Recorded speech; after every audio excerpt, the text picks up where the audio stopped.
Hey everybody, today I'm excited to be reviewing the new TBox UHD AI box for your car that lets you watch videos on your car's display and run various apps, basically turn it into an Android tablet. A lot of you guys know I'm a big fan of the TBox Plus, which I have been using daily basically for the past over a year at this point. That works really good. The TBox UHD has similar functionality, but it offers some additional features that you don't get with the TBox Plus. So like I said, I'm a big fan of the TBox Plus. I use it daily and it works great. I watch Netflix on it, YouTube, I run Waze, Maps, all kinds of stuff. And I'm, like I said, a big fan of it. It also has wireless Android Auto and Apple CarPlay, but I would not get a device like this if that's all you want. I get a device like this if you want to have that additional functionality and basically turn your car's touchscreen into a tablet.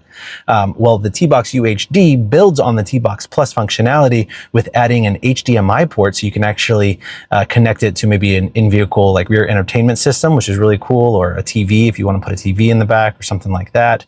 And it also has a USB port, so you can connect like a USB mouse or keyboard or something like that if you want to have some additional productivity with it. So it's really neat. I'm going to go ahead and test it out, get everything out of the packaging and show you guys what's included, and we'll see how everything looks. So taking it out of the packaging here, we have the device itself.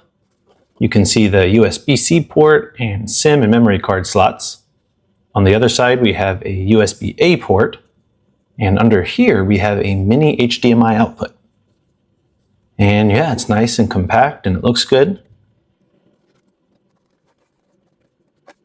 It comes with a USB-C to USB-C cable and a USB-A to USB-C cable. So it can work with whatever port your vehicle has. And then we have a mini HDMI to HDMI adapter, so you can plug in a regular HDMI cable and connect it to a rear entertainment system, TV, that kind of thing. For connecting to my EV6, I'm going to use the USB-A to USB-C cable, since only the USB-A port in the EV6 is a data port. And I'll plug it in. So loading it up, it's going to have the same basic software as the TBox Plus. It has the same underlying software there. So it's going to work basically the same. There's a few settings that I'm going to go into that I think I would recommend changing. One of the first ones that I would do is I would enable hotspot and Wi-Fi at the same time. That way, if you do use wireless Android Auto or Apple CarPlay, it does still keep it connected to the hotspot and the Wi-Fi, like I said, at the same time. Personally, the way I connect this device to my phone, I have a Samsung phone, which allows me to set up routines. So I have it set up so that when my phone connects to the TBox UHD's Bluetooth, it automatically enables the hotspot on my phone, which my Verizon plan has, and that's how I connect to it for data. It also has a SIM card slot. So if you do want to get a SIM card for some sort of data package or something like that and use that, you can connect to it that way. You can also use a vehicle's built-in hotspot if you want to do that. Whatever you want to do, but you do need some sort of data in order for it to work. Now, another setting that I would change is the display resolution. You can do this by enabling developer settings, but honestly, the easiest way to do it is to just go into the display settings themselves and set everything to not be zoomed in. That's the biggest thing. You don't want to have everything huge on the screen. That can mess up some apps compatibility and the way that it's rendered on the screen. So I would just make everything as small as possible, which is still plenty big for you to be able to access everything.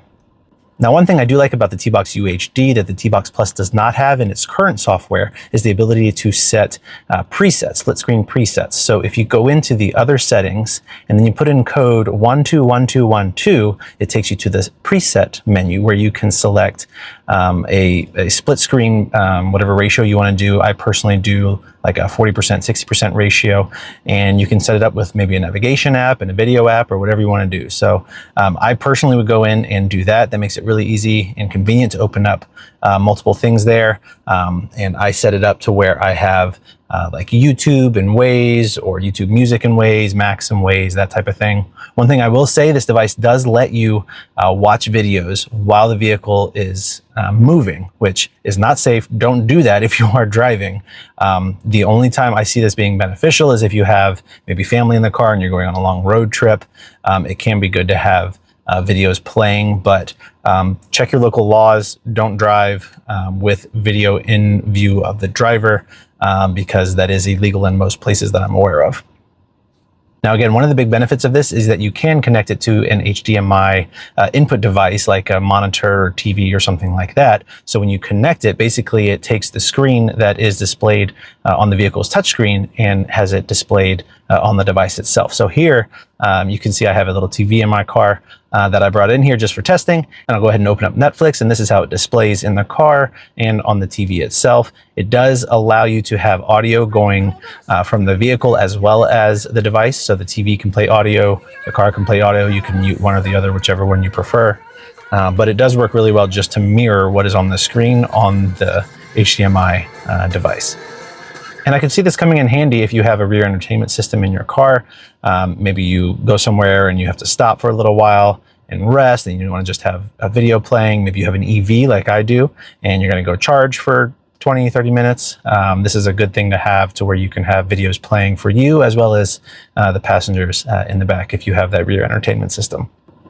Now, one of the apps on the device is called APK Installer. I would go in there and install any of the preset apps that are in there that can be installed. One of the main ones I would do is APK Pure.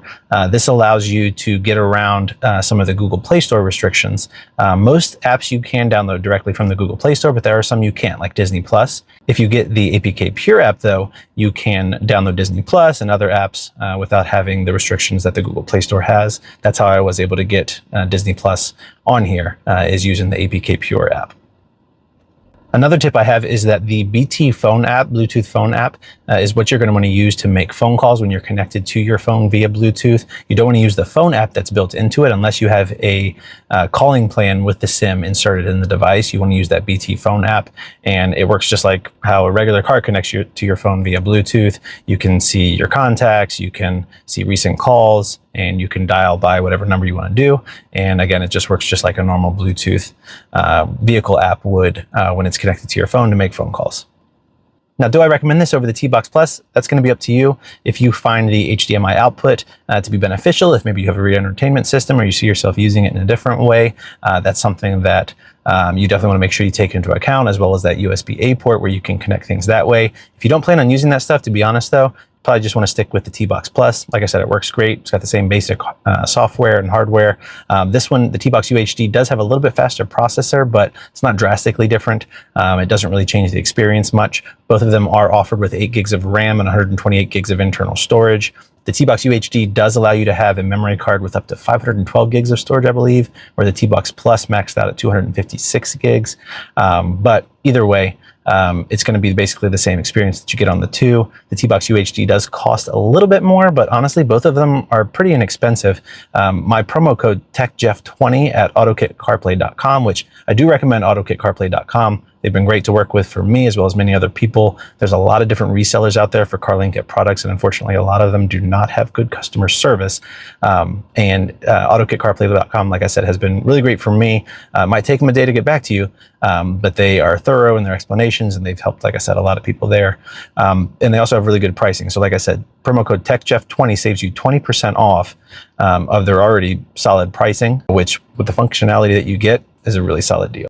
But anyway, let me know what you guys think, and let me know if you have any questions on the TBox UHD or the TBox Plus or anything else. Thank you guys so much for watching. Don't forget to hit that like button if you liked the video, and be sure to subscribe for more videos. I got a lot on the way that I think you guys are going to be really excited about. So anyway, like I said, thanks for watching, and I'll see you in the next video.